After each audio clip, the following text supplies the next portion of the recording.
వివాహ బంధం సక్సెస్ కావడానికి ప్రముఖ రచయిత్రి, ఇన్ఫోసిస్ వ్యవస్థాపకురాలు సుధామూర్తి గారు చెప్పిన టిప్స్ ఇవి.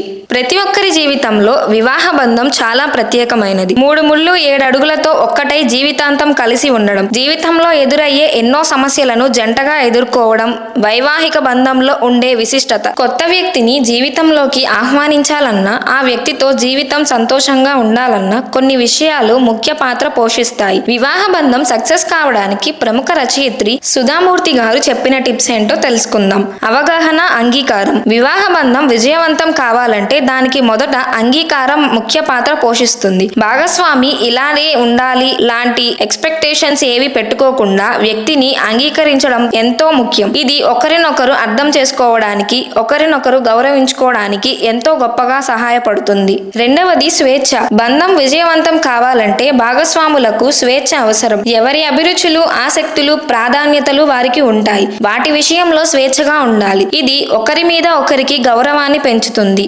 బంధాన్ని బలపరుస్తుంది. మూడవది గౌరవం. వివాహం జరిగే వరకు ఇద్దరి వ్యక్తులు వేర్వేరు కుటుంబాలకు చెందిన వారై ఉంటారు. దీనివల్ల పెరిగిన వాతావరణం నుండి ఆహారపు అలవాట్లు, జీవిత అనుభవాలు, జీవన శైలి అన్ని విభిన్నంగా ఉండొచ్చు. కాబట్టి ఈ విషయాలలో ఒకరినొకరు గౌరవించుకోవడం చాలా ముఖ్యం. ఒకరి అలవాట్లను, పద్ధతులను మరొకరు గౌరవించుకుంటే వారి మధ్య బంధం మరింత బలపడుతుంది. నాలుగవది ఆర్థిక అవగాహన. పెళ్లి చేసుకోబోయే జంట ఎల్లప్పుడూ ఆర్థిక విషయాల మీద అవగాహన కలిగి ఉండాలి. బడ్జెట్, పొదుపు, పెట్టుబడులు, ఖర్చులు మొదలైన విషయాల గురించి అవగాహన ఉంటేనే ఇద్దరి మధ్య ప్రేమ బంధాన్ని ఆర్థిక బంధాలు ఇబ్బంది పెట్టవు. ఆర్థిక సమస్యలు చాలా వరకు వైవాహిక జీవితం మీద ప్రభావం చూపిస్తుంది. కాబట్టి ఆర్థికంగా బలంగా ఉండాలి. ఐదవది సపోర్ట్, సానుభూతి. వివాహం తరువాత జీవితాల్లో ఎదురయ్యే క్లిష్ట సమయాల్లో భాగస్వామి మద్దతు, వారు చూపించే ప్రేమ, జాలి వంటివి అవసరం. ఇవి ఉంటే సమస్యలను సులువుగా దాటేస్తారు. ఒకరినొకరు సపోర్ట్ గా ఉన్నామనే ధీమా కూడా ఉంటుంది.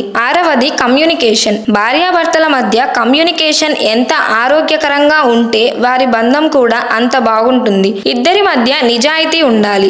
అదే బంధంలో నమ్మకాన్ని పెంచుతుంది. భావోద్వేగాలను వ్యక్తం చేసేటప్పుడు, కోపం, అసహనం వంటి పరిస్థితులలో ఉన్నప్పుడు భాగస్వామిని నొప్పించకుండా వారితో వ్యవహరించడం పెద్ద టాస్క్. ఏడవది కుటుంబ ప్రాధాన్యత. వ్యక్తిగత జీవితంలో లక్ష్యాలు, సవాళ్లు ఎన్నో ఉన్నా అవన్నీ కుటుంబంతో గడపడానికి ఆటంకం కాకూడదు. భాగస్వామితో తగిన సమయాన్ని గడపాలి. కుటుంబంతో తగినంత సమయం గడిపితేనే వ్యక్తుల మధ్య, భాగస్వామ్యుల మధ్య బంధం దృఢంగా ఉంటుంది. విన్నారు కదండి సుధామూర్తి గారు చెప్పిన టిప్స్. ఈ టిప్స్ కనుక మీకు నచ్చినట్లయితే కామెంట్స్ లో తెలియచేయండి.